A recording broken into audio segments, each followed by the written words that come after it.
yesterday I did a video about just because you're saying it doesn't mean it is, and today I just want to expand on that because I come across this challenge or difficulty a lot in people. Someone has told themselves several times that they're beautiful, that they're smart, that they're confident, that they're patient, that they're understanding or considerate.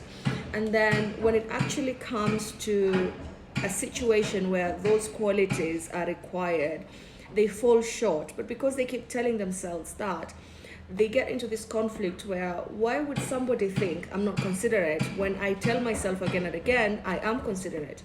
And it's because they believe that just because they're saying something, then it is what they feel, then it is what they mean.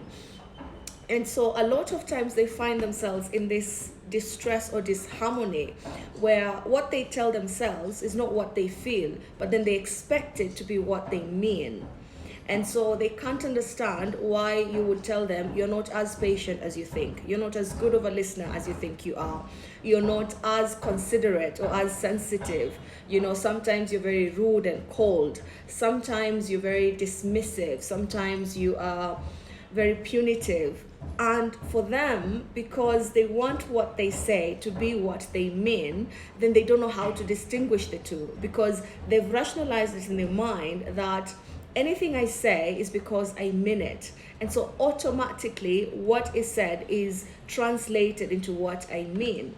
And so when they come to therapy, they start listening to themselves and they start realizing that there's usually a difference between what they're saying and what they're meaning. And understanding that then allows them to know that, okay, fine, so I'm not as patient. I want to be patient. I want to be a good listener. I want to be understanding. So this is work that I need to work on.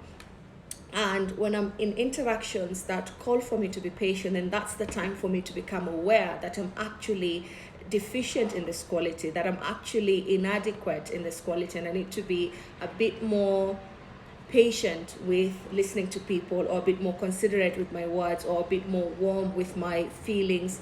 And so then they start doing the work, and now they're translating what they say into what they mean actively.